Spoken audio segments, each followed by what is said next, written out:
You are tuned into CMAC and AK's 40-Yard Dash podcast. And that's the bottom line. It's caught! Touchdown official! Calvin Benjamin! Knowles retake the lead. There's a long one to right field. Forget about it. This one is headed for New Jersey. High into the upper deck. Barry Bonds with a spectacular three-run homer. For championship number 6. Jordan. Open. Chicago with the lead. Police trainer right next to me is saying it. You may hear him. Down goes Frazier. Down goes Frazier. Bryant looking. Artest. That's a three. Bang! Lakers by 6 with a minute to play. Give to Barrett. Cut back over the middle of the 25 to the 20. Breaks the tackle to the 15. Stop. Starts 10. 5 touchdowns. Lions. Holy mackerel. The notorious Connor McGregor. And now, here are your hosts, CMAC and AK. We are obsessed with something and we truly pursue our passion with everything we have, regardless of anything else. If you are obsessed, work hard, put in the time, you will succeed, and this is hard work. This is an obsession. Nothing can beat hard work.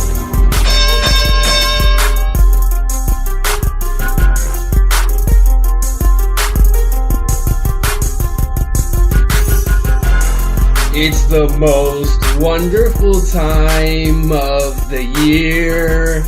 And no, we're not talking Christmas. It's college football season. And we have a special edition of the 40-Yard Podcast. We're talking all things college football. Yes, sir. As always, I'm your host, CMAC. Alongside me, my co-host, AK. What's up? It's time, man. We're going to talk all things college football. We're going to get into the Power 5. We're going to talk potential top 10 draft picks. We're going to get in Heisman watch, all the Power 5 conferences. We're going to get into some it, man. Playoff predictions. National championship predictions. Some off-the-wall predictions I might have. Yeah. Off the wall is an understatement. We'll see. All right, man. So we want to thank everybody for the love and support from the first episode of our show.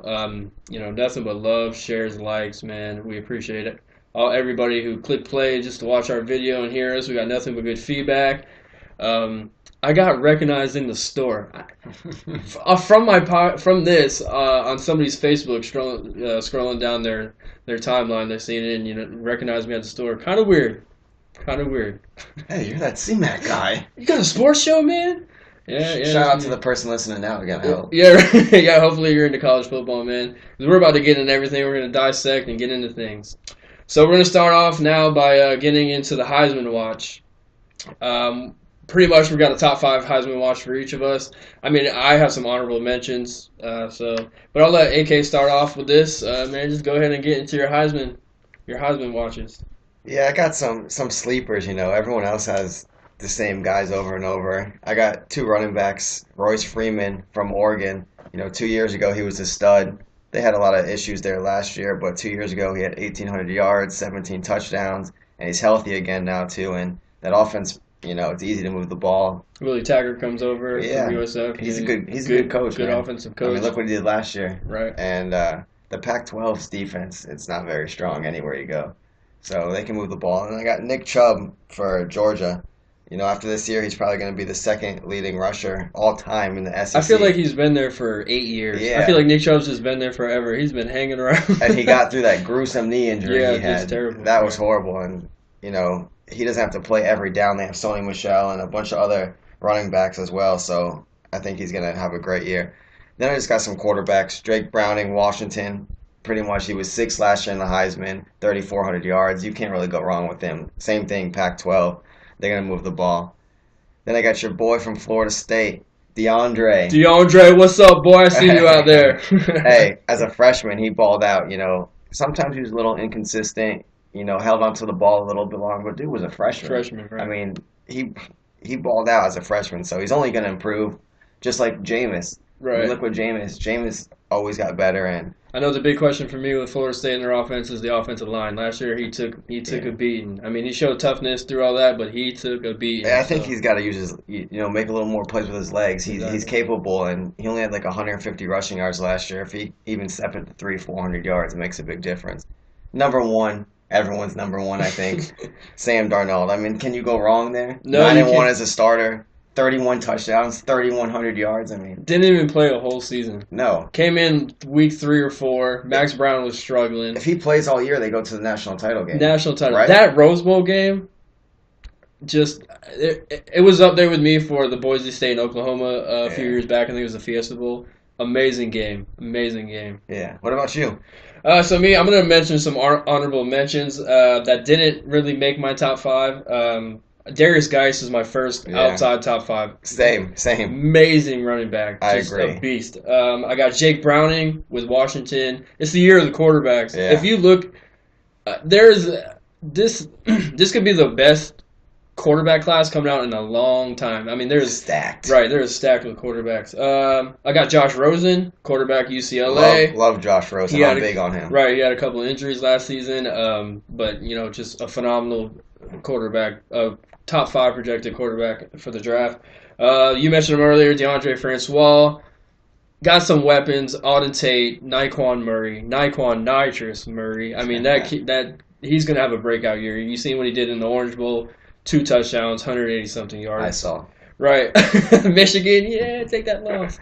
But, DeAndre Francois, again, with me, the biggest thing is offensive line. I'm not sure they addressed the offensive line. They pretty much got the same offensive line coming back, so that would be a question. Derwin James. I'm going defense. Derwin James. I love Derwin James. Possibly the ESPN rated him the number 1 player in college football. Yeah. The number 1 talent going into next year's draft. I was big on Derwin when he signed. Everybody was big on Jalen Ramsey, and I was like, people are saying Jalen Ramsey's leaving and this and that. I said, well, we got a monster behind him, and his name is Derwin James, and boy, is he a monster. And also, I got an under the radar Luke Falk, quarterback from Washington State. Yes. He puts up last year. He put up over 4,000 yards. Just a bright young kid. Mechanics are out of this world, but that's just an underrated Heisman hopeful. All right, so at 5, I got JT Barrett. He returns for his senior season along with most starters. They also signed offensive coordinator Kevin Wilson, who built pretty much one of the best offenses from Oklahoma. I also think that with JT Barrett, as good as Ohio State's defense is, that helps JT Barrett stay on the field. So I think his stats, touchdowns, all that stuff can go up. That his stats are just, he'll be low his stats, right? So at 4, I got Saquon Barkley. Beast.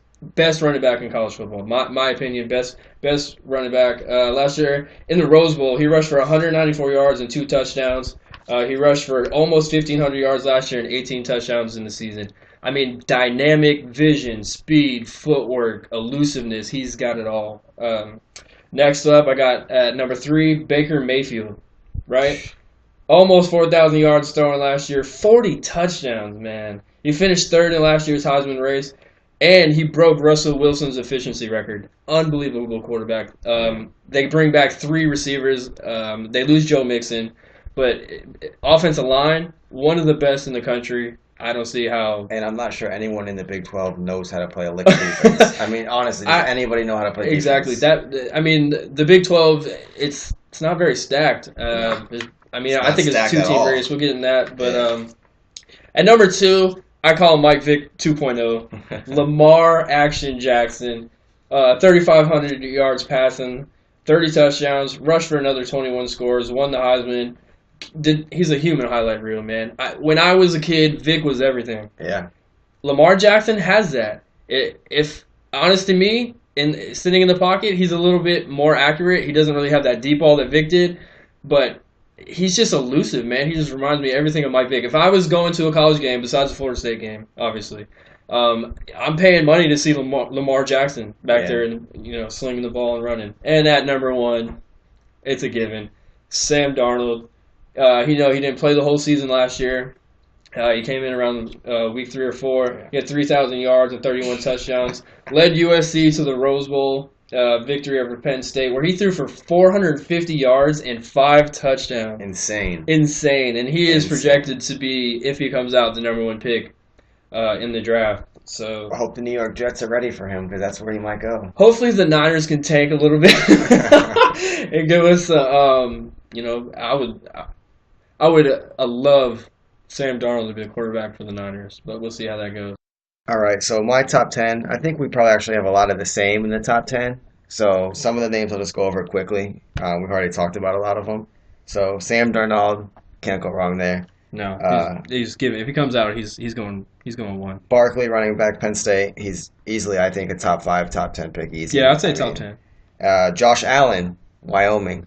Yeah, I know you're big on this guy. Man, okay. If we don't get Darnold, Josh Allen is for me. Rosen's got some injury, but Josh Allen runs a 4.4. There may be people out there that don't know Josh Wyoming, Allen. and the bad part is he can't get in the Heisman race because he plays for Wyoming. It's not.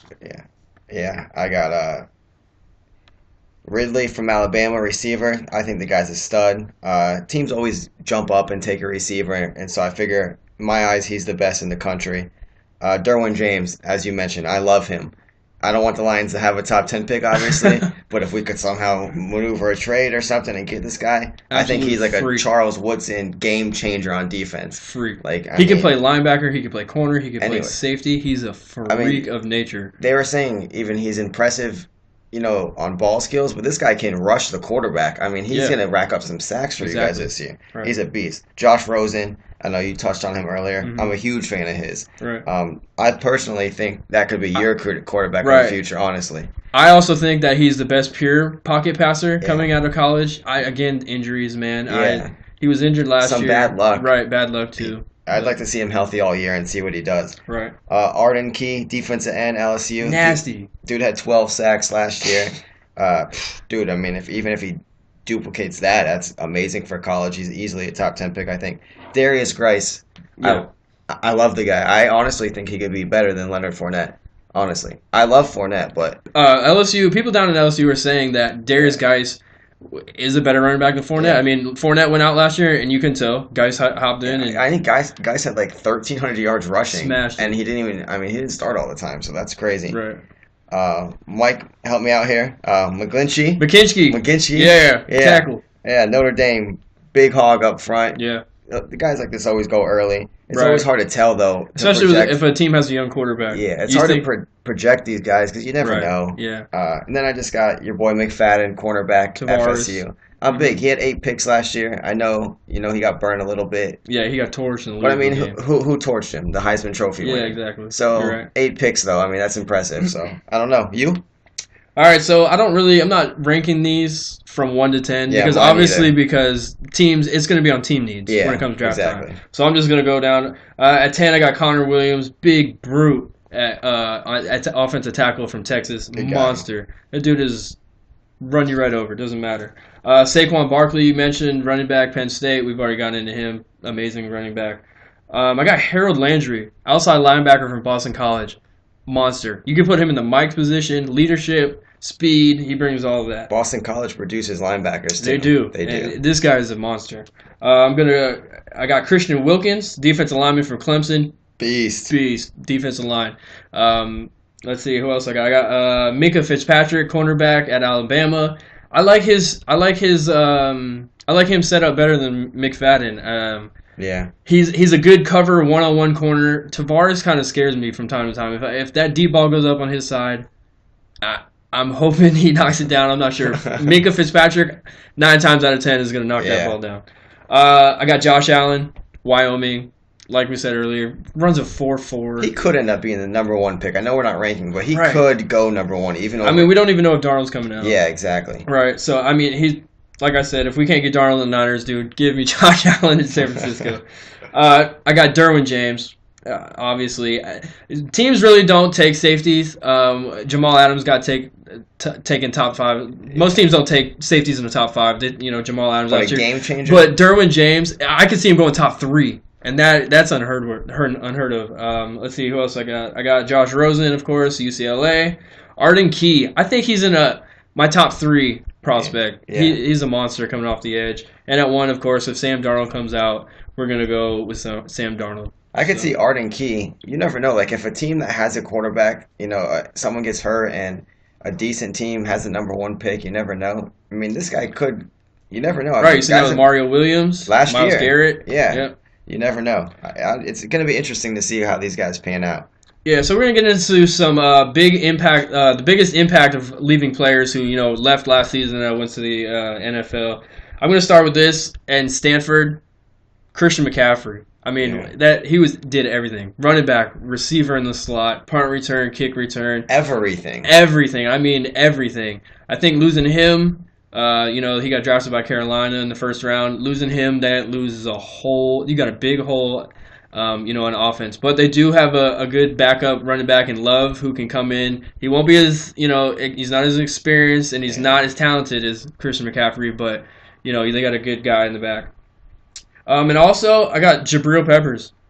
Jabril, another Mr. Do-It-All. Right, everything. Right, I mean, everything. What you could definitely tell in the Orange Bowl game when he went out, against Florida State. I mean, That's a big air, right? That's air went out of the building. When I got the tweet on my phone that he was out of the game, I was shocked, and then I saw, he really pulled up lame. A lot of people were saying, yeah, he's not really hurt. He's being like Christian McCaffrey, right? Yeah, not playing in the bowl game. But that wasn't the case. I mean, he had tears in his trolls, eyes. Man, damn trolls. This guy's a gamer, and I mean, have you seen what he's done in preseason? Right, he's already banging around. He banged around Brandon Marshall. Meet Jabril Peppers. Yeah, exactly. Everyone was saying he might be too small for the safety position, but dude, he is stocky. Yeah, and he flies around the field. Yeah, so. Yeah, and it's a shame he got drafted by Cleveland. Yeah, I wanted him big time, and I mean, I thought it was a mistake by Detroit not to draft this guy. Right. And he's gonna be missed big time in Michigan.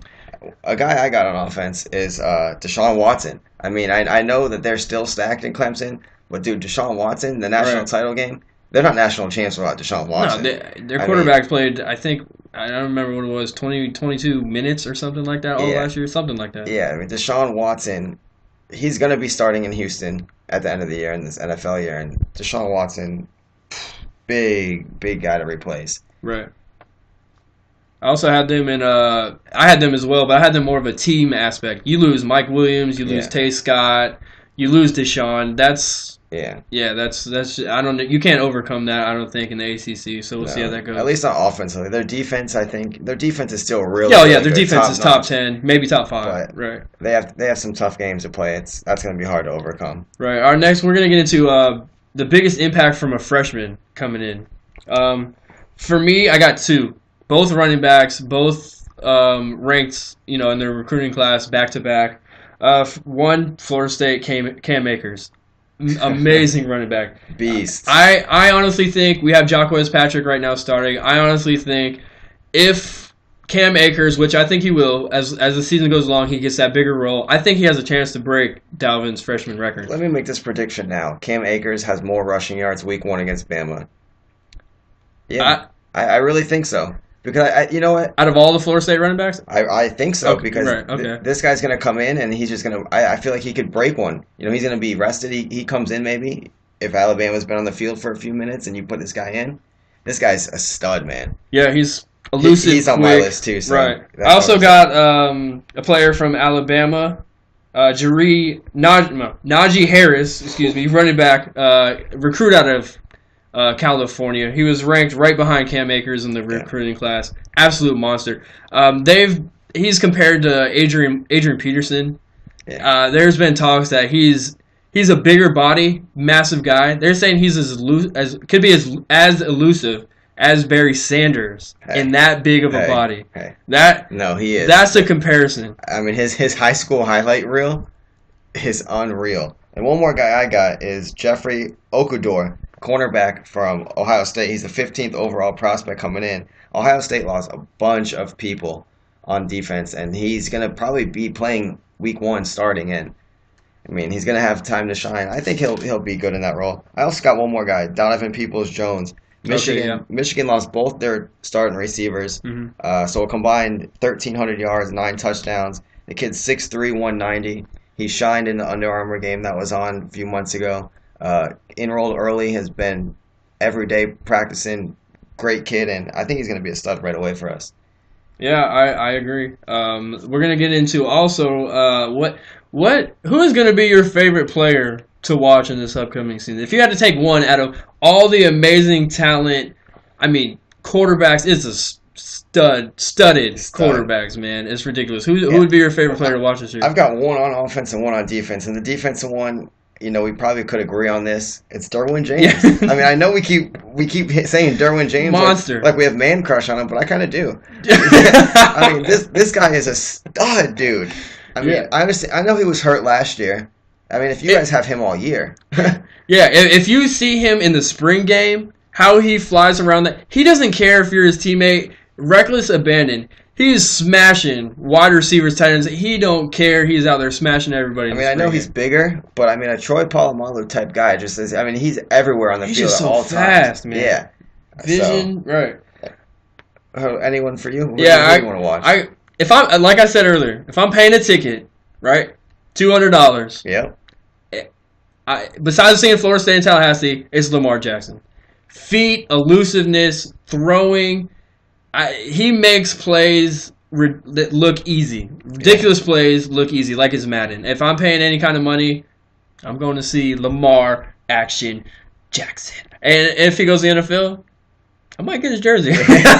One guy I'm interested in watching, not saying he's going to be the best quarterback, obviously, because there's tons, but is Jacob Eason from Georgia. Right. He was a true freshman last year, started, in the first game they kind of bounced between quarterbacks, and then he kind of settled into the role. 2,500 yards, 16 touchdowns. As a true freshman in the SEC, that's pretty damn impressive.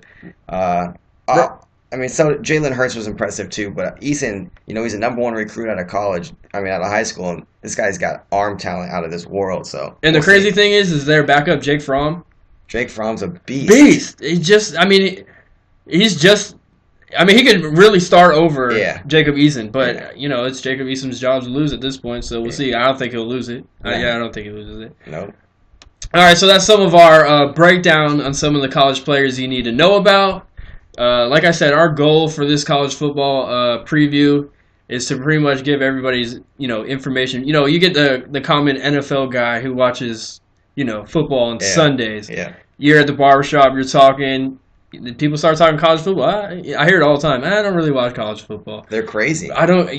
It's just like college basketball. I would rather watch college basketball on a given day than I would an average NBA game. Because they're not getting paid millions to actually care. They're trying to make the millions. Doing it for the love of the game. I love it. All right, so we're gonna get into conferences now in the Power 5. So basically, we're gonna take the top 3 from each side of the division. Say SEC. Breaks it down to the East and the West. We're going to take the top 3 in those and just run with it. So we're going to start right now with the SEC. Breaking it down in the West, we'll start in the West, the powerhouse.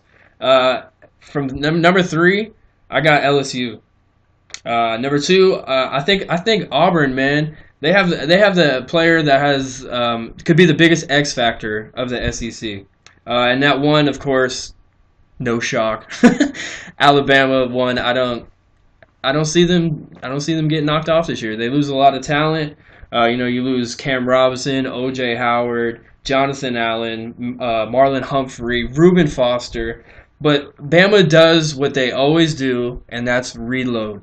That's always what they do. Nick Saban is a monster as recruiting. I don't know what it is. If he's putting things in their pockets. Take this Mercedes, sign with Nick Saban and all Alabama. Who was your second team again? I got Auburn. Oh yeah. Yeah, I got Auburn. So Georgia's not a top 3 team, you don't think? Well, not in the West, in the East. Oh. Yeah, I'm going by West, and then I'll break down the East. Okay. Right, that's what I'm doing. So yeah, I got LSU in the West, Auburn in the at 2, Bama at 1. So like I mentioned earlier, Jarrett Stidham, transfer from Baylor. I think he's the biggest X factor coming into the season. The one thing that Auburn's been lacking is that quarterback. Since Nick Marshall, they've been lacking that. Horrible. Right. They has anyone had any talent at that position for them? No, not even Nick. Nick Marshall wasn't even that great. He went to the title game, and I think he's one of the worst quarterbacks in a long time to get there. Yeah, so I'm not a fan of. I wasn't a fan of his. Right, if they can get Jarrett Stidham playing to the potential that he has, Alabama goes into Auburn the last week of the season. Yeah. I honestly think that could be, if Bama happens to run the table, you go down to Auburn last game of the season. I mean, you can lose that game. So that's how I got it. Also LSU, I like Ed Orgeron at coach. I like him a lot too. Yeah. Demands perfection. Players really can get behind him. They can really feel his leadership, what he's trying to do there, his vision. I think that kind of lagged with Les Miles toward the end of his tenure there. But also Darius Geis, we mentioned him earlier, monster at running back. That defense, right? I just think they lack a quarterback position, so I don't think they have what it takes to overturn an Auburn with Jared Stidham again relying a lot on his play. And there's no way you get past Bama with no quarterback. So that's how I got the West. I'm kind of similar in the West, but I've got a kind of a little surprise. I got Arkansas actually as a third team. Yeah, I see them as a team where they can come in. They're under the radar, but if you play them, you go to them. Also Mississippi State. If you go to them, or whatever the case may be, they're under the radar, but they have that potential to beat you. Yeah, they have Austin Allen at quarterback. It's funny, these teams, if they were in the Big 12, they'd be contending for the conference championship. That's how stacked the SEC is. We're talking 8, 9 teams that realistically could be a top 3 team in the division. So I got Arkansas, LSU, and Bama. I mean, so you're not big on Auburn? I'm not big on Auburn. We'll get into that in a segment later. Yeah, I'm not that big on Auburn. There's reasons why, but they're to me, they've been real inconsistent. So right, that was lack of quarterback play. I'm telling you, if Jared Stidham gets in that and just performs the talent that he has, he can turn the SEC upside down. SEC is a little different than the Big 12. Yeah, you're right. Yeah, we'll see though. Yeah, that's why they play the game. Yeah. All right. So in the East, my top 3, I got Tennessee at 3. Honestly, I think it's a two-way race. Tennessee, they don't have a chance. No, they're my 3rd as well. Yeah, we'll just get that out of the way. Yeah, they don't have a chance. They lose a lot of talent. It's just the East is weak. Right, and when Tennessee does have talent, they never perform to that level of expectation. Yeah. So I don't think it's there close. Florida at 2, and it's unfortunate today. They had breaking news that they had 3 more starters suspended. So unfortunate. Another wide receiver, starting running back. I mean, you got backup at Darius Lemons from Clearwater, who's in the backfield. But they lose Antonio Callaway. They play Michigan week 1. In the SEC, you need to start out well. You play Michigan, you're not beat. I don't see how they beat Michigan with all them guys out. No, especially Callaway. Right. Yeah. And at 1, of course, I got Georgia. Jacob Eason at quarterback, ridiculous. Nick Chubb. Eason threw for almost 2,500 yards and 16 touchdowns in 2016. And also the Gators quarterback situation doesn't help him at all either. We don't technically know who that starter is. They got transfer from Notre Dame, Malik Zaire. They got Felipe Franks, who they say they can run down by the goal line. Well, today they said Franks will start the game. Oh, yeah. I did not hear that. Yeah, Franks breaking news. Franks will start the game. Zaire will get maybe goal line carries or short yardage carries, and pretty much Del Rio, he's done. Right, he's horrible.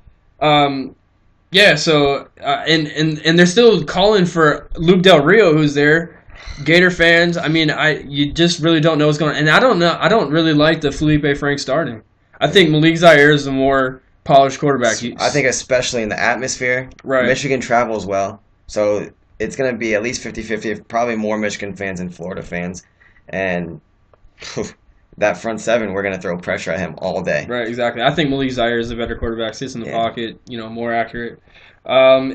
So yeah, that's that, and also touching on Tennessee again, I don't see how they contend at all. They lost have a tough week 1 game. Maybe they lost Josh Dobbs. Yeah, I don't see. He drafted by Pittsburgh, so that's my top 3. Same with me. I got Tennessee, Florida, Georgia. Same as you. Easy conference. Yeah, to call on this side. Georgia is loaded. They have 10 returning defensive starters. That's insane. They were a pretty good defense. You get 10 guys back on defense. They got talent all over there. Jonathan Ledbetter. He was suspended the first 6 games last year, and when he came back, their defense was totally different. Right. They were giving up points like crazy, and this guy's a beast inside. They're loaded on defense. Literally, there's some guys who could have went to the draft. They decided to come back, and I think they're very talented. Yeah. I mean, Kirby Smart is getting these recruits like Right, crazy. and he's a Nick Saban product basically. Yeah, So this guy's recruiting his ass off. I mean, right. every year since he's been there the last couple of years, they have a top 5 recruiting class. It's crazy. Nobody talks about them. Yeah. So, we'll see. What do you think of the championship? I got Bama, Georgia. No way around it. Well, okay. I say no way around it, but if Alabama happens to drop the opening game against Florida State, and then, they have to go to... And Jarrett Stidham is that guy. You go to Auburn the last week, they drop that. Even if I'm not big on Auburn, that game's a tough game no matter what. Yeah, just exactly. Because it's a rivalry. So, yeah. I mean, so that's why I say the biggest X factor is Jarrett Stidham, I feel, in the SEC. If like I said, if Bama drops that game against Florida State, they have that loss, they go into Auburn, take that loss, that's 2 losses. Yeah. So, I don't know. But my pick is Bama versus Georgia. I got Georgia over Bama. No. I know it's a surprise, but I really do. No way. I mean, I think if you took the name off the jerseys and you just looked at talent, Georgia is underrated. No, they just don't get the national spotlight. They could be underrated. That's because they don't perform to their expectations. On offense, you bring back Jalen Hurts, Calvin Ridley. You got Bo Scarborough, a monster at running back. Can't stay healthy. He won't. You got Harris behind him. Exactly. Harris will start. Alabama's not going to win the title this year. The defense reloaded. You lose a lot, but they reload. That's what they do. That's just what they do. We'll see. Yeah, I mean, I don't see Georgia. You have a Nick Saban shirt on right now. That's crazy. This guy's wearing a Nick. If we were on camera now, you would see. It is a Florida State shirt. I'm repping all day. And he's got a freaking Alabama tattoo on the back of his neck. So you got Georgia coming up. I do. All right. I got Bama. I don't see them beating Bama. So that's the SEC. We're gonna transition right now into the ACC. Powerhouse, baby, Florida State. Woo. I'm not gonna be biased. That's what I promise. Okay. So in the Atlantic Conference, I got Clemson at 3. They lose a lot on offense, like we mentioned before. Deshaun Watson, Tate Scott, Mike Williams, but they have that defensive line, linebackers. Dabo. Yeah. He just got paid. Right, and 2, I got Louisville. I understand they don't really have that great of a defense. Lamar Jackson makes plays. Lamar Jackson moves the chains. The one thing that doesn't scare me about him, because this guy's talented no matter what, but at the end of last year, you remember the last couple of games, there was a little struggle he had. He wasn't as good as he had been, and I think teams maybe started to pressure him a little more, maybe ran some different schemes. I'm not saying he's not going to have a good year, don't get me wrong. The guy's amazing. I just feel like maybe teams will scheme against him differently. And it could happen, but I mean, I just don't see, Clemson overtaking Louisville for that number 2 spot. I mean, they have. I don't know who. I mean, if Clemson gets quarterback play, right. I feel like they're fine. Exactly, and that's another thing about college. Is all. We're just like. Yeah, you never know. Predicting the future. We don't know. I mean, we haven't seen some of these guys. It's a lot harder to predict than NFL. Yeah, we haven't seen these guys play that well, or play that much minutes or anything in the game. Yeah. So, but and again, I got at 1. Obviously, I feel like a no-brainer. Florida State. Oh yeah. Florida State. They're loaded. My biggest question, unfortunately, as a Florida State fan, is that offensive line. Last year, Francois took a beating, and he escaped without injury, but that was a miracle. Yeah. If they do not step up that offensive line and Francois goes out, I think he missed a few plays. That's it. He got hurt. He got crushed one time. Man, I forgot what game it was. He was under the tent on the sideline. I forgot what game that was. Crushed. But yeah, that's what I'm saying. Unfortunately, that offensive line, They start out with Bama. In that game, I got Florida State losing to Bama because of the offensive line. You got to think the offensive line has to be improved. What does that? Coaching, yeah, but it's pretty much the same talent scheme, coming back. Maybe they find a little better blocking scheme for Francois. He's also going to develop where he's going to see the rushers coming at him. He's got to feel the pocket better. Mm-hmm. I think it's a little bit of both. So we'll see. I'm with you. I got Louisville, Clemson 3 and 2, but Florida State for sure. Florida State's loaded. So you got Clemson over Louisville. Yeah, I do. Yeah. What's you don't have a reason for that? I don't know. No, I do. I know. I said their defense. I said their defense is loaded. I think Louisville has crap defense. Right. And Clemson has Wilkinson. And when it gets to those tough games in the trenches, I just think Clemson's got enough on offense, and their defense is going to be able to slow whoever they play down. Right. And, I mean, their defense is stacked. Again, I mean, their quarterback, Kelly Bryant, it was like, Yeah. if it was 22 yards, 22 minutes, something like that, he played last season. Yeah. But, I don't know. So that's the Atlantic. We'll go to the Coastal. Yeah. At 3, I got Pitt. Okay, in this division as well, it's a two-team race. For that third spot, anybody can take it. I don't really care if they're not making it. You have a 2-team race, but it's not going to be the same 2-team race I have. I have a few different teams here. Go ahead, lay them down. I actually think it's a one. I think that whoever's going to win this is clear. I got VTech at 3. Okay. I'm just not sure. I'm not sure talent-wise if they're going to have enough. Like you said, the Coastal to me is crap. I got Georgia Tech at 2 actually. Okay, I can see that. I read a lot about them. You know, they have the running scheme. They run all the time. Yeah. And, you know, they can control the ball, and their offensive line is real talented. They got a lot of guys coming back. Running backs are good. So I like Georgia Tech. And I got Miami.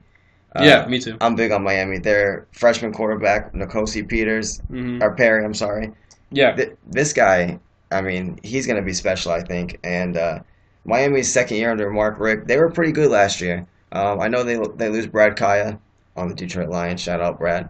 But, yeah. Bye, Felicia. yeah, he's going to get cut. Yeah. He's You know his mom is the from Friday, the lady who... Oh, yeah. Bye, Felicia. Yeah, that's right. Yeah, that's why I reference that. I do remember that. So, Miami, I have one as well. Yeah. They're actually starting... Malik Rozier has been named the starting quarterback, which...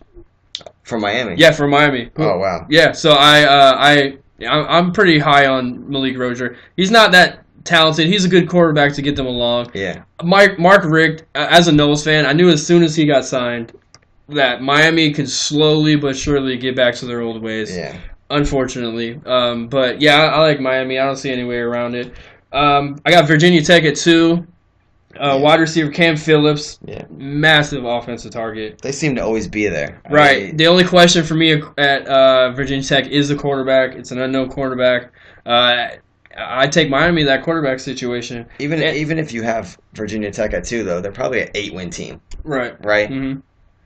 Also, Pitt, I just you kind of convinced me with the Georgia Tech thing. Pitt has they have a decent defense. They got weapons at wide receiver. Got a big hole losing James Conner to the NFL, drafted by Pittsburgh. I think you just convinced me of Georgia Tech at 3. Georgia Tech, Tennessee play Monday night, and everyone for some reason is on Tennessee. I don't see it. Yeah, I don't see it. Georgia Tech will beat Tennessee week 1. I really think so. We'll get into week 1 predictions at a different time, but I'm just saying, I like Georgia Tech. I don't know. We'll see, though. You never know. The Atlantic, you have 3 clear teams that could possibly win it. I mean, Florida State, I think, wins it, but right. So we both got Florida State, Miami. You know. Yeah, in the rivalry, ACC championship. Just touching on Florida State, like I said, offensive line. I think they lose week 1. I unfortunately, as much as I'm a Florida State fan, the questions at offensive line just scare me. I mean, hopefully I'm wrong. Hopefully we just smash. But I feel Florida State has a good chance to beat Alabama with all the weapons they have. Yeah. Nyquan Murray, I mentioned, just amazing. So yeah, I don't know. They got a good chance of winning, but I don't think they do. So that's a loss there. They go into Death Valley. They play at Clemson. They got Louisville at home. I don't think they lose to Clemson. No offense in Clemson. So I think they go in as 11-1 on the season. And I guess we can agree that Florida State over Miami. Florida State beats Miami.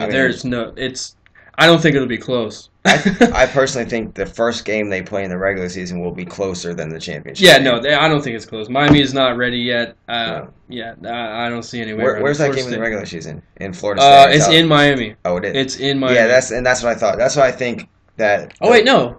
No, it's in Tallahassee. I think it was in Miami last year. Oh, yeah. Yeah. Okay, you're in Tallahassee. Yeah. So I don't know. Whatever. It's not a bigger game. I don't. They're either. I think they're in Miami last year. So yeah, I think they're in Tallahassee. So that's what we got. We got Florida State coming out of the ACC. We're gonna jump to the Big Ten. Michigan. Ooh, yeah. If you can't tell, AK is a big Michigan guy. So I'll let you break down. You want to break down the East? You want to start out with that? With Ohio State. I'm gonna start with the West. Okay. The East is the beast. Yeah, you're right. They got the chunk of the meat. The West is a one team race. Yeah, exactly. There's no competition in the West. I'll just say 3. I'm just gonna pick Minnesota. PJ Fleck coming over from Western Michigan. He brings a good character and a good energy to the team. I mean, Western Michigan, granted, they didn't play teams, but they were really good last year. And this guy, I just think he's going to do something good there. They might be only a 7 or 8 win team, but that's good enough, I think, for third. Second, I actually got Northwestern. Northwestern is actually a pretty talented team. I agree. I got them at 2 as well. Yeah, they're going to shock some people. I mean, one, you got to have Wisconsin. Wisconsin, yeah. They don't play Penn State and they don't play Ohio State. Right. I mean, that to me, that's shitty. I mean, so pretty much you just play Michigan at home. So, I mean, if they beat Michigan at home, they should be good. Right, I mean, they're on the table. Maybe they lose to a Northwestern. I could see that happening. I could see that happening, yeah. But Wisconsin, they always got the big hogs inside. They are big inside. They run the ball. Right. And the Northwestern game's at Wisconsin. So, I mean, there you go. I mean, their schedule is actually one of the most favorable in the nation, I think. But the thing is, besides, I think Oklahoma State has Washington actually, I believe, has a pretty easy ride. But yeah, you're right. If Wisconsin loses 1 game, then you could get into the question: if somehow Bama does lose 2 games, right? Wisconsin only loses 1. Do you pick Bama over a 1-loss Wisconsin team because their schedule is so cake? Right. So we'll see. At 3, I got my top 2 are the same: Northwestern, Wisconsin. It's not close. Wisconsin is going to win out of the West. I got Nebraska at 3 only because they have the talent, but they cannot get over the hump. Yeah. Ever since they came to the Big Ten, they've struggled. Exactly. They lost their quarterback in Tommy Armstrong, but they have a nice young kid replacing him. Like I said, it's basically a transitional time in Nebraska, but the West is so weak that I just go with Nebraska. I mean, it's not going to matter, but so it's crazy how these conferences are going. You have like one division that's stacked, and then one that's weak. Like you have Miami, and then pretty much nobody. Wisconsin, pretty much nobody, and it's crazy. The East is stacked. 3 for me in the East is not going to be the same 3 for you in the East. I can promise you that. Now, I think you're going to be a little biased. No, I'm not. I have very good reasons to back these up. I really do, and I truly believe them. But 3, I'm going Penn State. They have a tough schedule, and I know they have Barkley. I know they have talent on defense.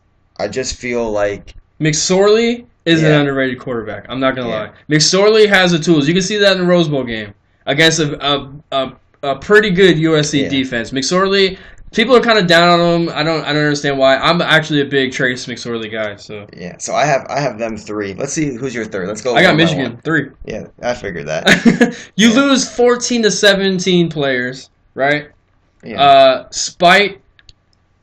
He's an okay quarterback. I mean, with all that talent, I don't see how you. I mean, I get it. You've had top recruiting classes. You got Rashawn Gary on the defensive line, #1 recruit.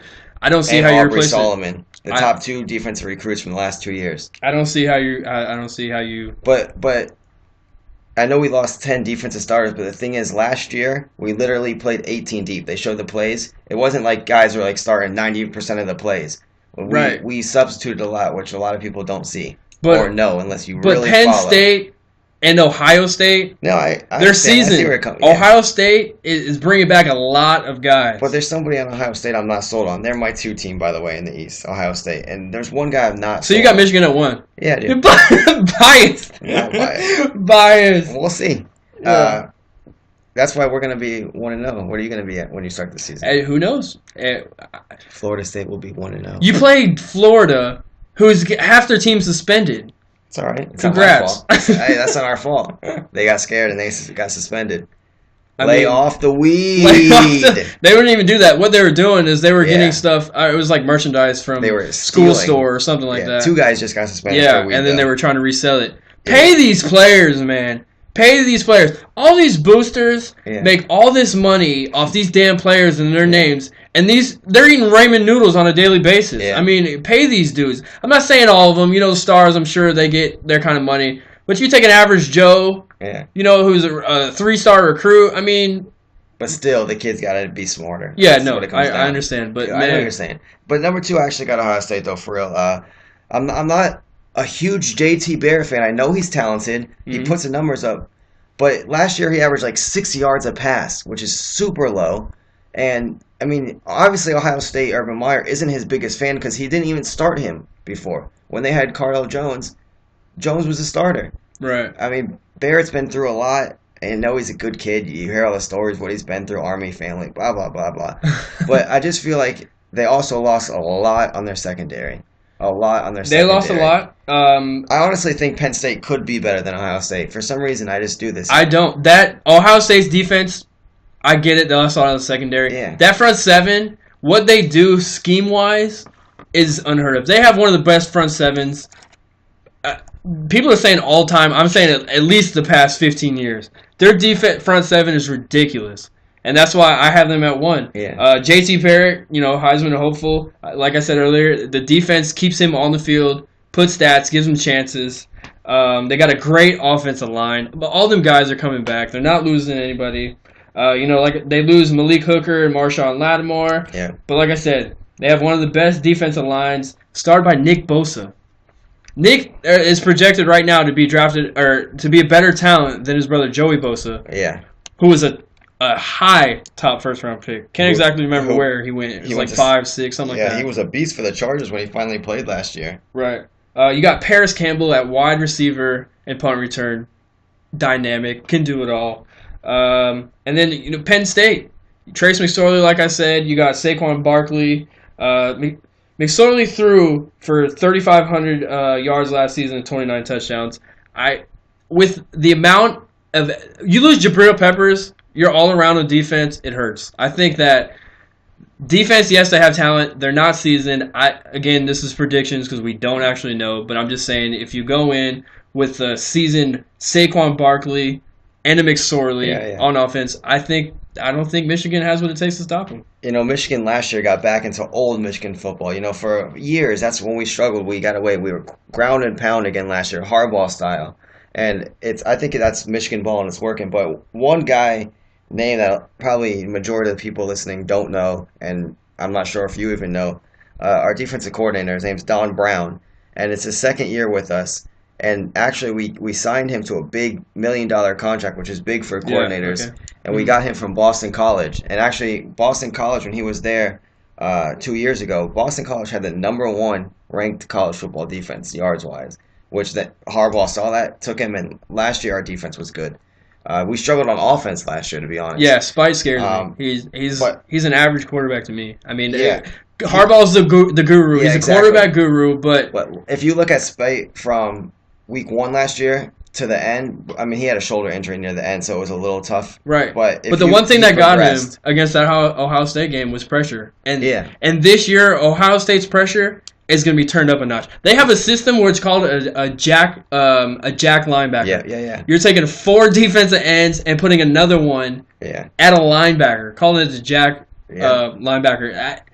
I don't see that pressure is going to get the Spite. I just see Ohio State pretty much dominating that game. I mean, the last time Michigan beat Ohio State? Yeah, that's all right. But we also had 2011? Yeah, we had some bad coaching, man. Rich Rodriguez and Brady Joe. How long has Harbaugh been there? This is third year. And that's why I'm big. I think here's a question. He's getting his players into this now. How many more losses to Ohio State before they put Jim Harbaugh on the hot seat? He wouldn't be on the hot seat even if he lost this year because not this year. If say he doesn't beat Ohio State the next 3 seasons, which Michigan has a bright future. Yeah. They're loaded on talent. Yeah. Young talent. I say 2 or 3 years, possibly even the next year after. They're competing for a national championship. I think that we beat Ohio State this year in Michigan. No way. But no way. You like to listen to I like to look at defense. But defense, they have the playmakers on offense. You can't tell me if 14 to 17 players, you got 5 starters coming back. I just told you we didn't just because a guy starts the game doesn't mean he plays the whole game. Right, but you're losing Charlton. You lost Lewis. Put it this way, Roshan Gary didn't start last year, but the guy played a lot.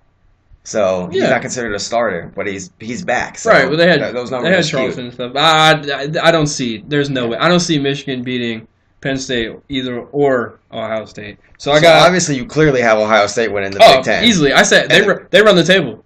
They run the table. They're gonna be undefeated. Undefeated. They'll go to the playoff undefeated. That I'm telling you, that defense is now. It keeps JT Barrett. I just did my Stephen A. Smith face. Ain't no way. You got Georgia beating Bama, and you're talking about Ohio State, who has I'm going to say the best defense in the country. We'll see. That's why they play the game. So I got Wisconsin, Ohio State. I got Ohio State possibly taking the 1 seed. I say they run the table. I got Michigan over Wisconsin, but I do have Wisconsin beating Michigan in the regular season. I don't.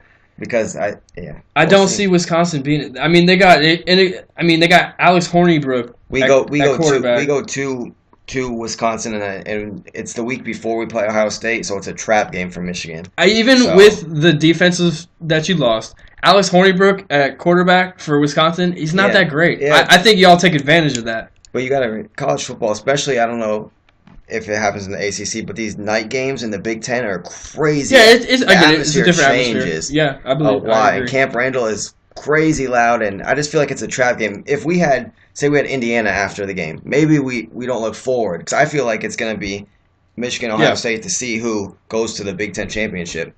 So I think they're going to be looking ahead, knowing even if they do lose to Wisconsin, it still comes down to Michigan, Ohio State.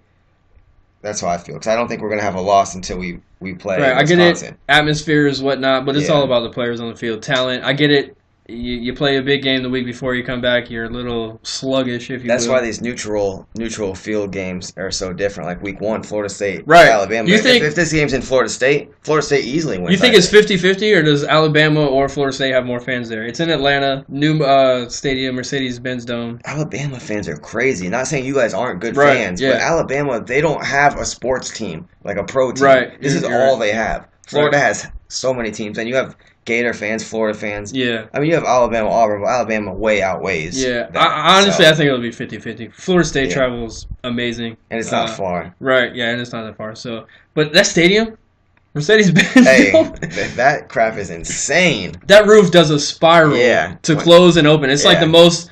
they said that Arthur Blank said it was the most complicated roof system in the whole world. The video board is insane. It's ridiculous. You thought Jerry's World? Yeah. Bro, and you're sponsored by Mercedes? Yeah. Damn. Yeah, so I got Ohio State coming out of the Big Ten. We'll see. I know I'm a Michigan fan, so that it makes me look really bad, but I honestly feel that we're talented. Harbaugh's third year. Right. You know, his first year was none of his players, obviously.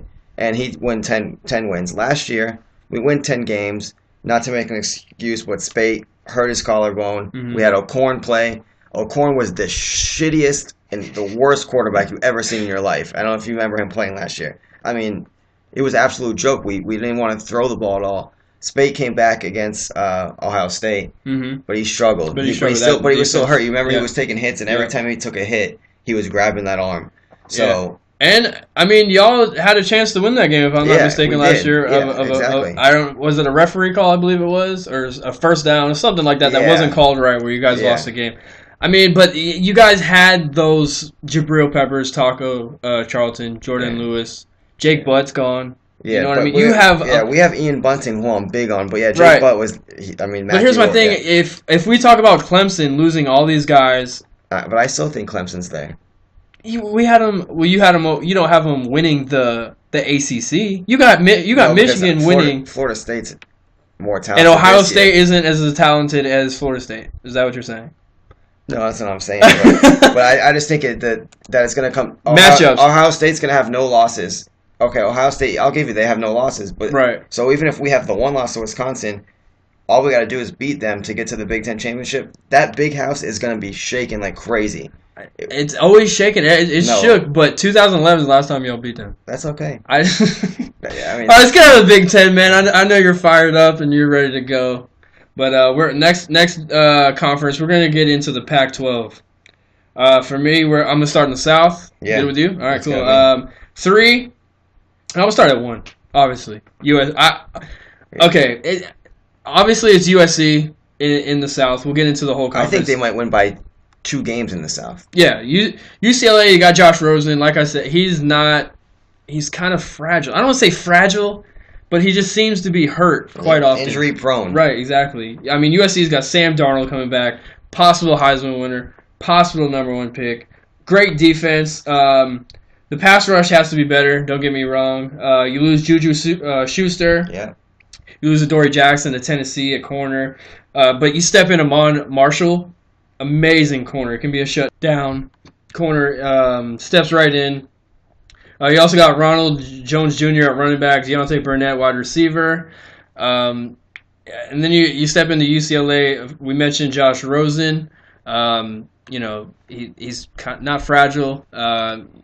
He's just got an injury. He's injury prone. Yeah. He doesn't have a great offensive line in front of him. That's one of the biggest factors for me in it. They do also got a new offensive coordinator. They lose Takeris McKinley to the draft. Like I said, their offensive line is kind of what scares me. They just don't have what it takes to beat USC. And like I mentioned, Colorado at 3. Your defensive coordinator and some big time playmakers on defense are gone. It's not even a 2-team race. It's USC for me. Yeah. But UCLA, you mentioned the offensive coordinator. They bring over Jed Fish from Michigan, actually. So I think he can help Rosen, maybe get to that next step as long as Rosen stays healthy. You never know. UCLA could be the team where if USC has injuries or something, they could I step see up. that. Injuries, right. Yeah. Is injuries. Only if injuries. If ISIS attacks the Rose Bowl, UCLA's got a chance. But yeah, he comes from Harbaugh, and he was their passing game coordinator, quarterbacks coach, so I think he could help Rosen for sure. He got a pretty big deal to go over there, so we'll All right, see. so our top 3 in the South is all the same. USC, UCLA, and Colorado, just because we had to pick a team. All right, so we'll step. Yeah, pretty much. So we'll jump to the North. Yeah. My top 3. 1 is Washington. One's Washington. Washington is scary. I love Washington. Miles You'll see Gaskins at running back, phenomenal. Top 5 running back. Jake Browning. I don't know why he's not. A lot of people aren't high on him for the draft. Yeah. Maybe because it's so talented of a draft, though. Right. He's a Heisman hopeful. Yeah, for sure. I got Stanford at 2. I have Stanford at 2. Yeah. You lose Christian McCaffrey, Solomon Thomas, but I mean the Pac-12 isn't that stacked. That's pretty much I think what it comes down to. Yeah, there's pretty much those. You have USC, Washington, Stanford, and then the rest. And Solomon Thomas, where'd he go? Them Niners, boy, they are building a defense in the Bay Area, boy. I'm telling you right now, we're 2 years away from making a playoff. We got to get some offense, but yeah, Solomon Thomas. College football. I know. I'm sorry, man. He's hyped. Yeah.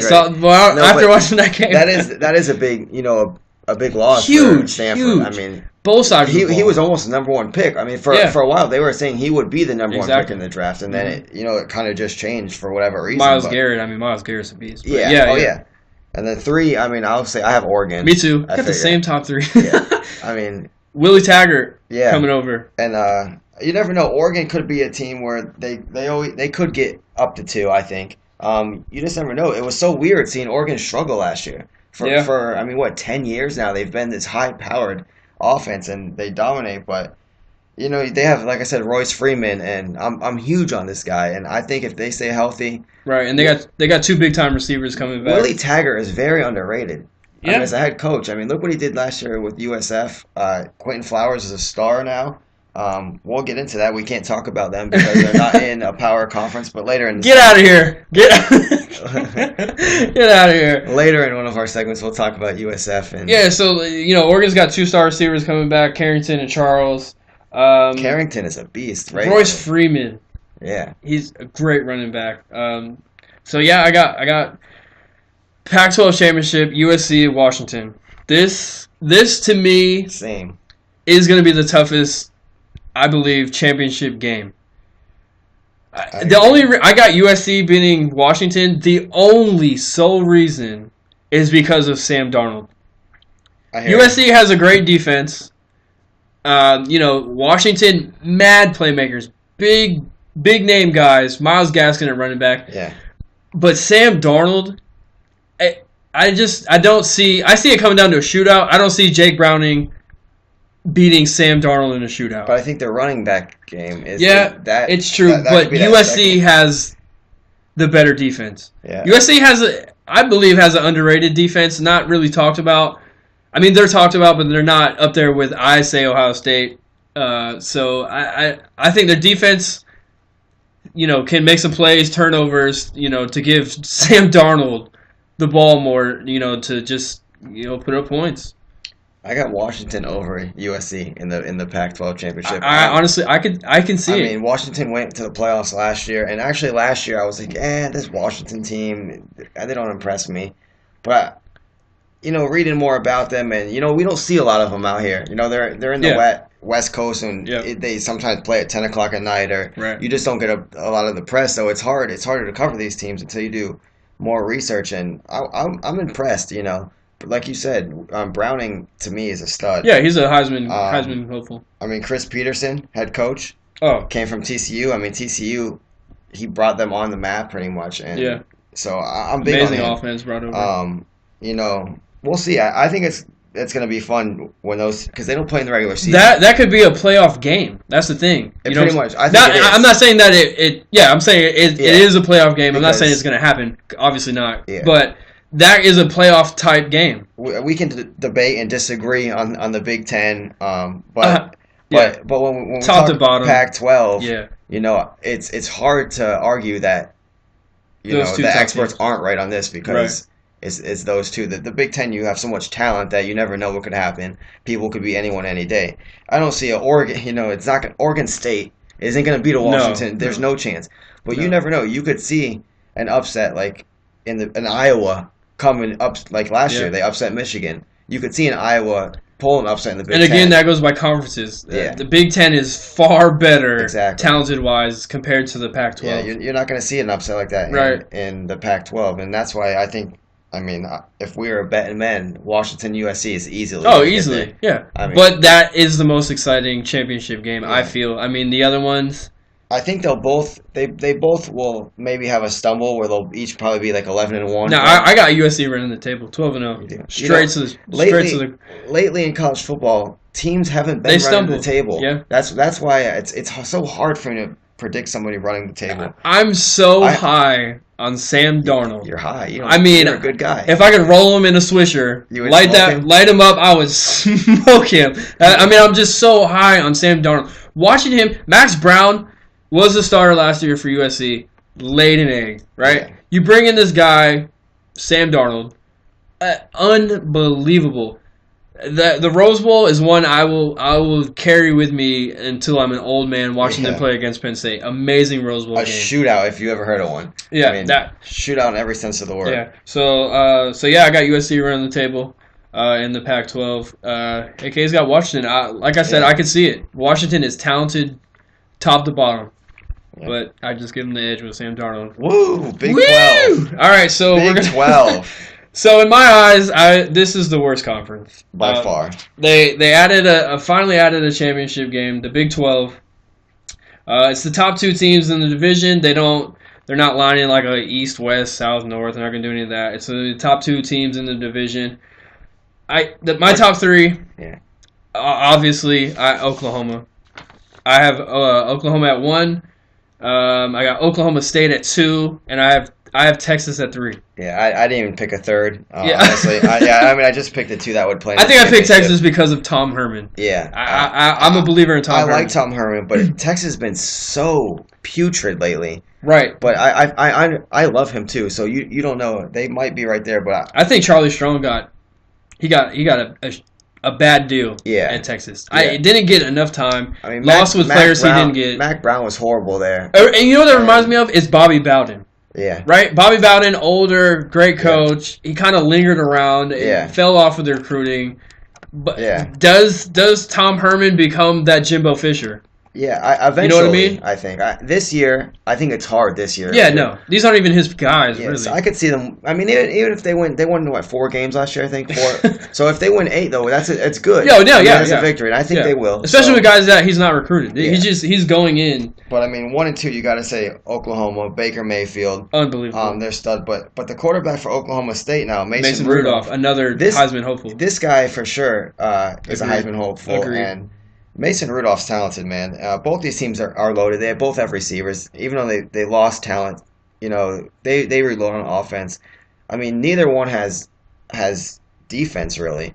So what about that week 2 matchup is interesting with Oklahoma Ohio State. That's a big game early. Oklahoma, they have a far better defense than Oklahoma State. Oklahoma State, I'll give you that. Yeah. is ranked last year. It was in the 50s and 60s of defensive category. I think CMAC could throw AK.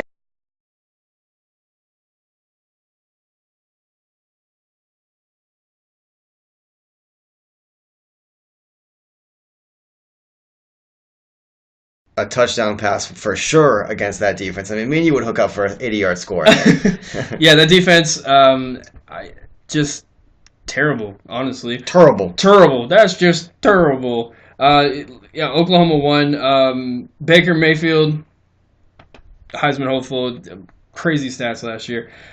You were mentioning Mason Rudolph, another Heisman hopeful. I like James Washington, their wide receiver. Yeah, for sure. Possibly could be the best. Him and Calvin Ridley are going to do good. I think Washington wins the Blitnikoff this year. Yeah. Top 10, not top 10.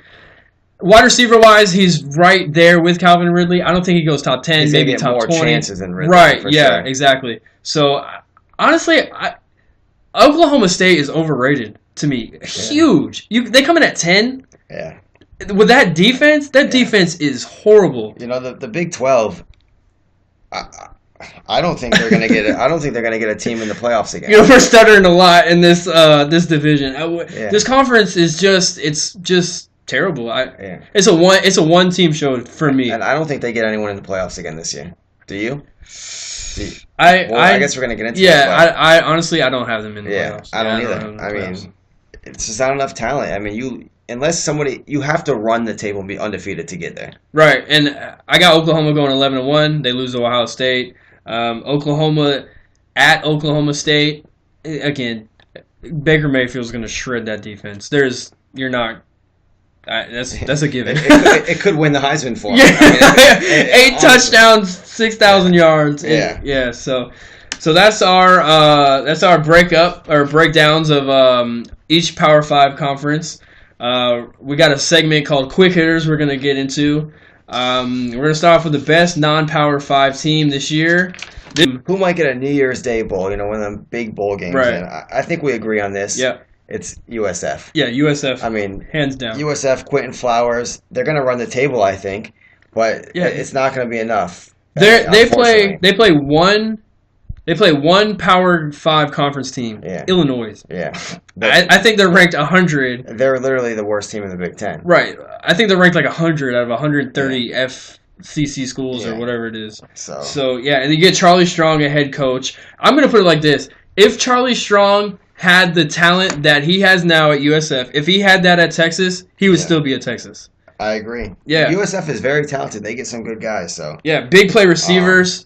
Their question, they kind of struggle on defense, but what is Charlie Strong's major strong point? It's defense. Yeah. So he can correct that. And you saw last week, they already played a game, so we have kind of an advantage. Not really. Right, they were down early because of defense, but once they got it, they clicked, and that offense looked great. It's the beginning game jitters. They went on the road. New coach. They got it away, and they shut them down. They were down 22-0 or something, or 16-0 and came back. Unfortunately, I think that they're that talented that I say they go undefeated, but unfortunately.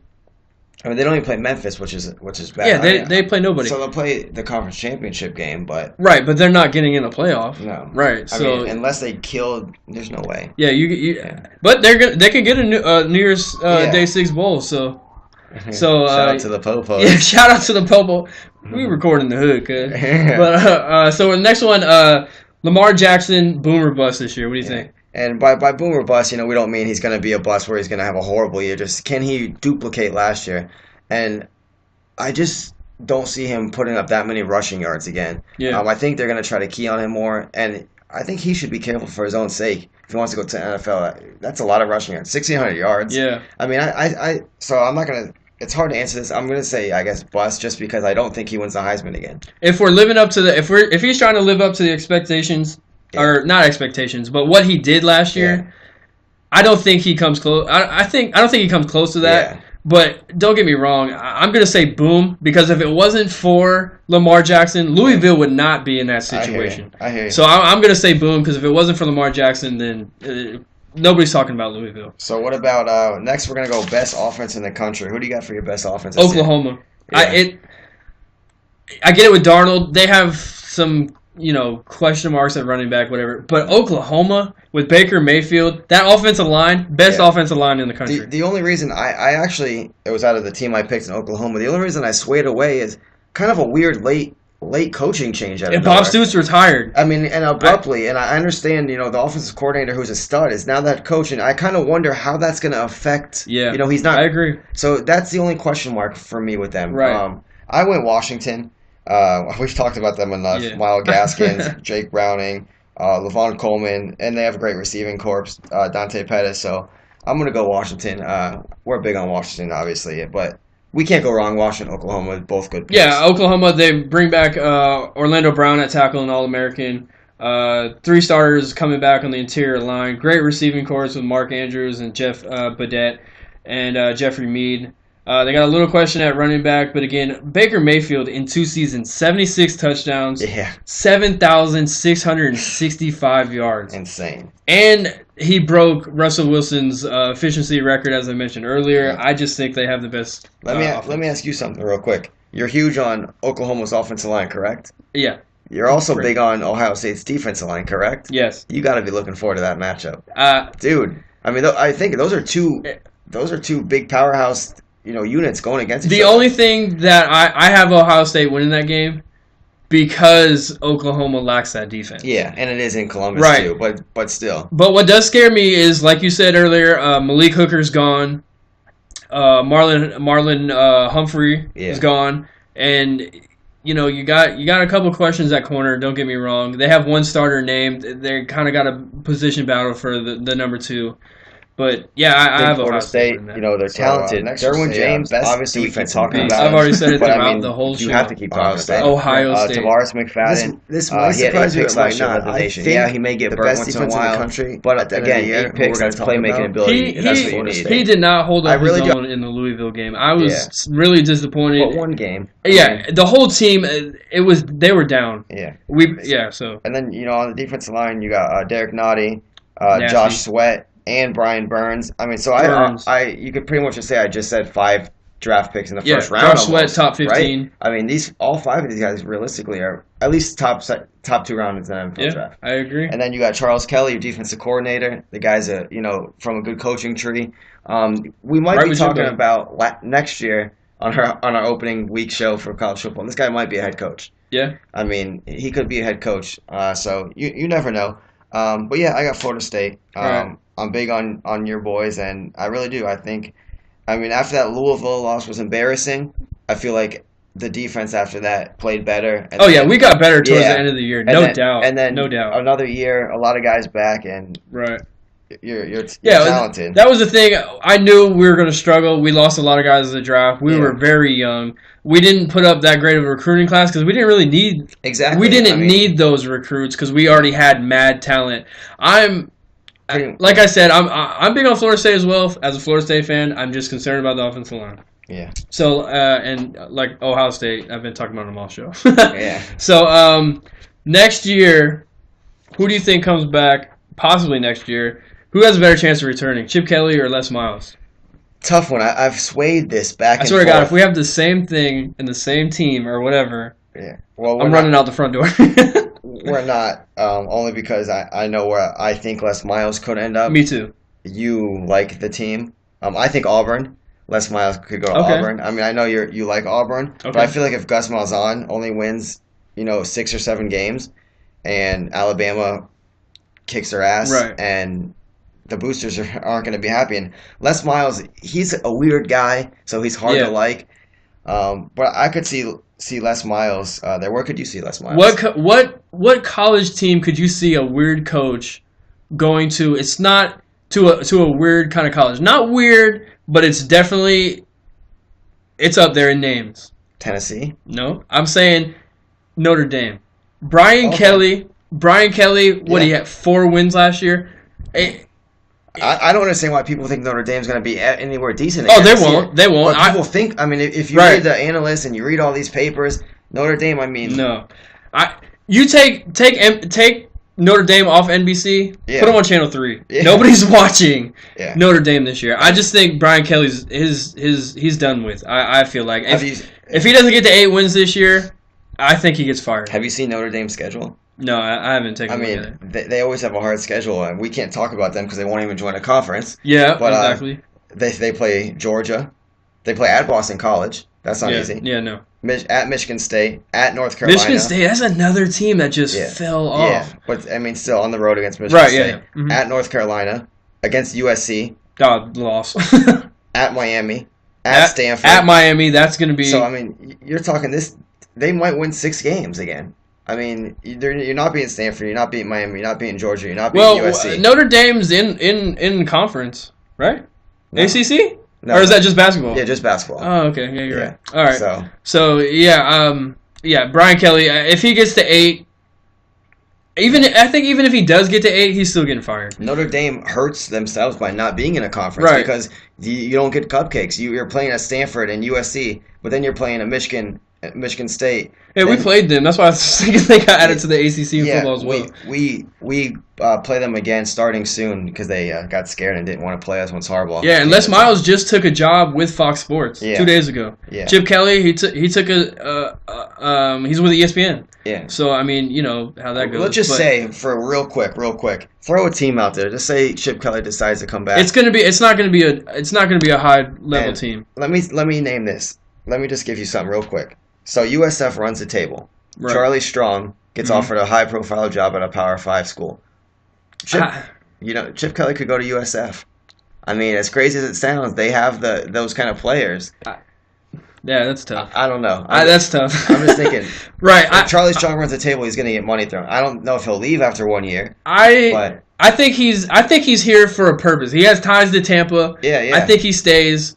He's got great talent. I think there's great talent around here. That's the thing. The whole state, yeah. The whole state. I mean, even in the Tampa Bay area, out of Sickles, Armwood, even Pinellas County is getting. George Campbell was ranked 5th overall as a recruit coming out of Eastlake. He's now with Florida State. Darius Lemons, a 3-star recruit at running back, went to Florida. There is talent.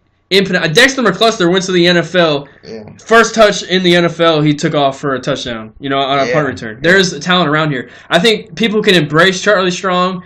They'll believe in his coaching strategies, what he wants to look at. I feel like if Chip Kelly if he does get hired by a team, I think it's not going to be like a big team. I say like a TCU. Yeah. Yeah, I'm not saying sense. TCU. I'm just saying a team like that. I don't think a high-profile college gives him a chance. I think if you think about Chip Kelly, he's a meme, right? Yeah. Everybody, you got, when I was a Niner, when he was with the Niners, it was a joke. That was a joke of him. Right, it was a joke. I think that impression from social media and all that has an impression on college ADs and all that for it. So I think Chip Kelly is going to stay as an analyst. If he does get a job, it's going to be a lower college. Yeah, I totally agree with you. One more thing talking about Pinellas County, Mason Cole, Michigan, from Eastlake, and now he's a 4-year starter for Michigan. He probably would be a first-round pick coming up. Maybe a late first-round pick. There's talent around here, man. Yeah, that's not even naming Tampa. Yeah, exactly. I mean, Tim Tebow came from Tampa. So we'll get into some teams as well, and this is gonna be our last segment. We'll get into. We'll go with most overrated team. I guess I'll lead that off if you want. I'm gonna go Auburn. I'm just not sold on Auburn. I mean, they're ranked number 13. No, I don't see it. They're ranked 13. They were 7-5 last year. Yeah. They're in the SEC. It's tough. I'm telling you, Jarrett Stidham is going to be that guy. So he's going to give them number 13 team, they should win 10 games. Do you think that he's going to give him 3 more? 9. Yeah, I don't think that's a 13 ranked team. I don't know. We'll see. It's hard. I just see them as maybe another 7. But that's the thing with I say he's the X factor because we don't know that we're gonna get that potential talented. He quarterback. could be a transfer like Cam Newton transfer. Yeah, exactly. I know what you mean, but yeah, we'll see. Who do you think's overrated? I said it earlier. Oklahoma State. You put them at 10 with that defense. Exactly what I'm saying. That defense is atrocious. I get it. Mason Rudolph. You got James Washington, amazing wide receiver. They can put up some numbers, but they can't stop numbers. See, and that's why I don't like these preseason rankings. So they're going to tell us that Oklahoma State is better than Georgia. I know I'm big on Georgia, but still, they're talented on defense and offense. Mm-hmm. It just doesn't make sense. I guess maybe they figure Oklahoma State could run the table, but I don't know. No, that defense is just Stanford. atrocious. I feel like Stanford has more talent than Oklahoma State. Yeah, even Louisville. Defense better. Yeah, so I think Oklahoma State should fit around honestly a 17, 18. Even I think they go past the top 20. Yeah. Kansas State is ranked 20th. How are they even ranked? It's silly. Yeah, again, it's preseason. It's all forecasting. Most of these teams, for the majority, won't be where exactly. And then there'll be some unknown that comes out of nowhere and surprises everyone. Right. So overrated, we talked about. How about underrated? This is weird because they're a top 5 ranked team. But I feel like people are underrating Clemson, and I know how you feel about Clemson. Yeah, they lose their offense. But I just feel like their system there, I feel like they're one of those schools that right now they're in a routine where they're just rebuilding, they're reloading, and they're just continuing success year after year after year. And I mean. So are you saying they're underrated more so that maybe not as in ranking, but as the national perception of them? I know they're. So you don't think they don't compete at all with Florida State, right? No, I don't. Okay. I don't got them in my Final Four. Right. So basically, everybody's just counting them out because they lost their offense. Basically, like how I'm doing. Exactly, but right. I feel like you never know. They're going to give Florida State a run for their money in that game that they play in. I don't know. I just feel like they're a talented team. Yeah, it's in Death Valley. Any game in Death Valley, it's going to be prime time. I'm sure ABC, 8 o'clock. That place is nuts. And then obviously I think Georgia's underrated because I have them doing a bit. Yeah, I could see Georgia making a push. Yeah.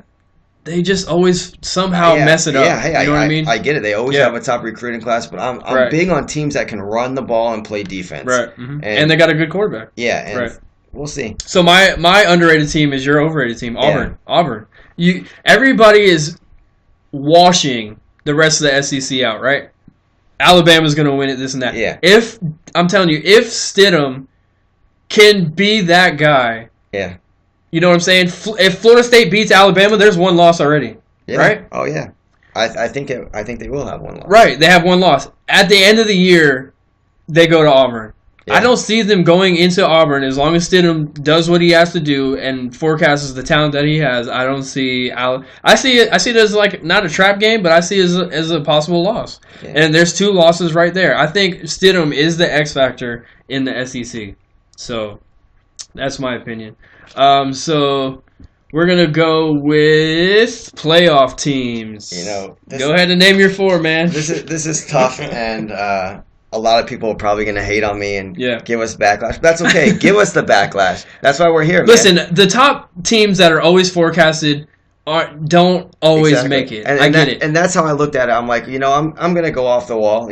Right. There's a good chance that Bama, Ohio State, Florida State, they do all get there. Yeah, I couldn't take that off the wall this year. But I feel like every year it's like that. Like Bama's never been number 1 to start the year and won a championship. So I feel like Bama does better when people aren't, oh my God, Alabama this, Alabama that.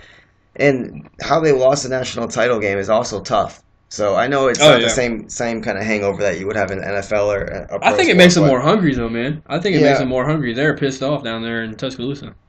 So I'm not really naming these in any order. Yeah. Just the 4. We just need the 4. I'm just naming 4. Yeah. 2 of them I'm not sure on, where I'm hoping they get there, but you never know. 2 of them I'm solid on. I think they're the 2 best teams. I like Florida State, obviously. Okay. I'm big on Florida State, and then Washington. I can see it. I think Washington gets back. They went there last year. Drake Browning's just that more mature, more talented, more ready to go. Injuries could always stop any of this, but right. And then I'm gonna go Georgia. I know it's crazy that I don't have Bama, but I really, really, really feel Georgia's really talented. 10 defensive starters returning. Nick Chubb, Sony Michel. If Eason goes down, they got Fromm. Yeah, exactly. And the thing is with Georgia, they're like 7 deep, literally, with 4- and 5-star recruits at running back. It's insane. They have Evander Holyfield's son, Elijah, who was a 4-star recruit. Knockout. Who's like their 6th running back. Yeah. I mean, that's crazy. Michigan and Florida State have good running backs, but God, we're not that deep combined. Right. It's crazy. And then I'm going Michigan. I really think that they win the Big Ten this year. Harbaugh's 3rd year, and he's got his guys. They're young, yes, but young teams have gotten there before.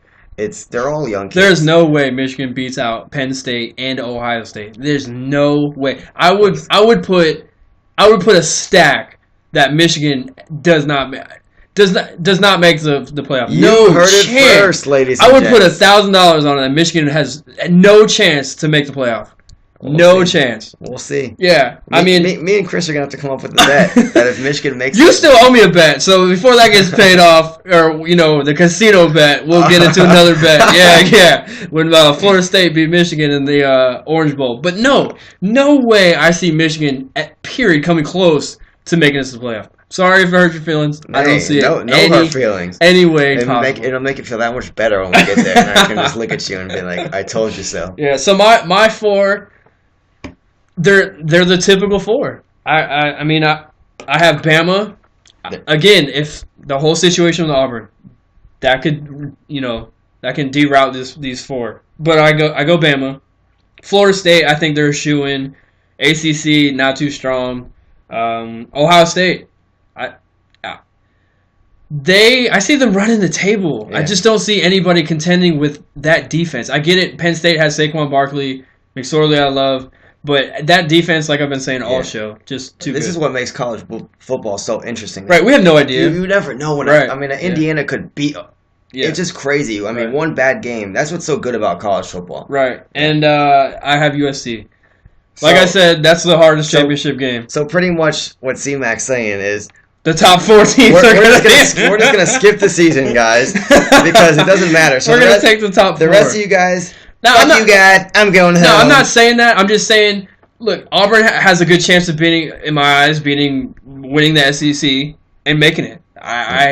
They have a good chance. I see Washington having a great chance of beating USC. But those are Bama's defense, too much for Stidham. Even if they, you know what I'm saying? I hear. But, and then also with Darnold and Washington, if it comes down to a shootout, I'm going Darnold. So let's say this. When this is anything we pre-planned, so we're just going to go off the hip right here. I'm going to say, just real quick, who would you put 5th and 6th? Who's going to miss closely since you have chalk at the top 4? Washington. I'm saying Washington. Yeah. Off rip. I'd say Oklahoma. Oklahoma would be my other one.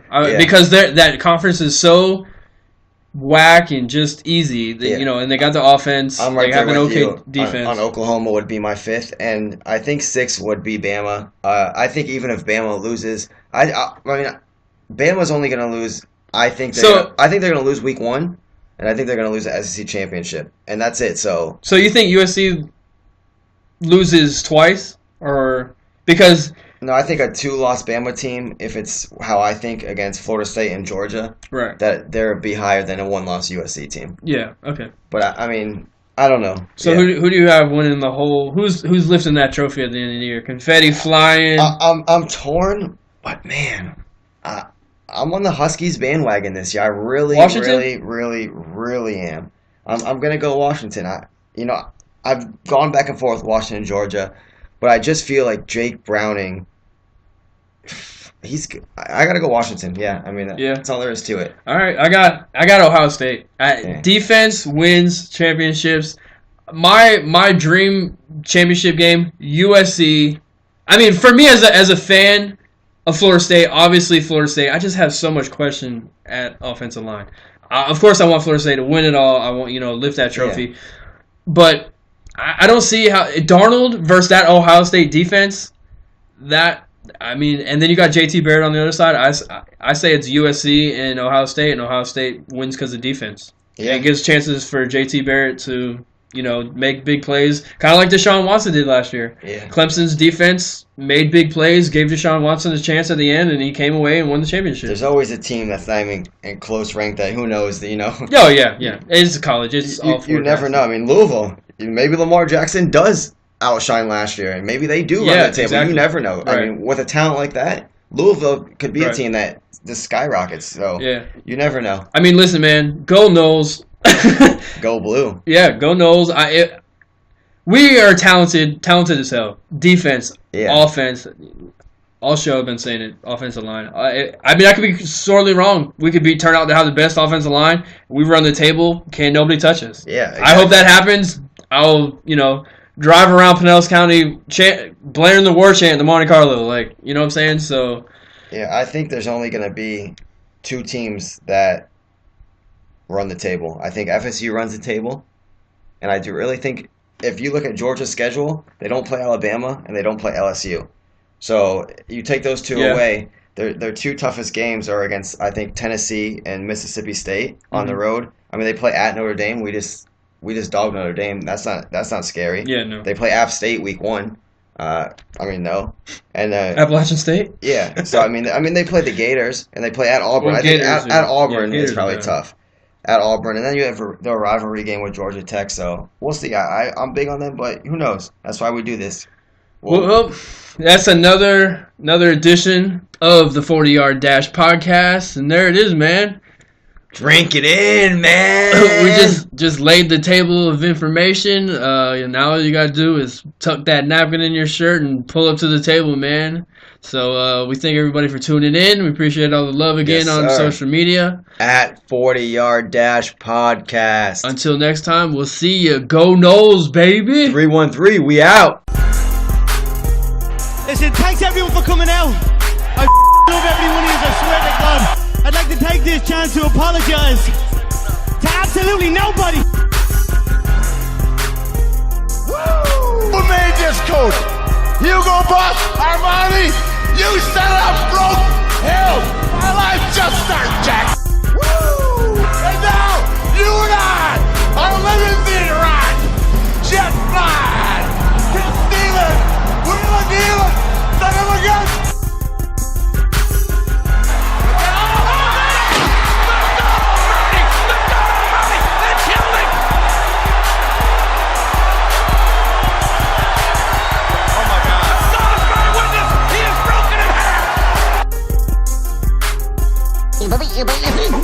Step babe. Let a star do this. That's all! That's all, folks! Can I go home now?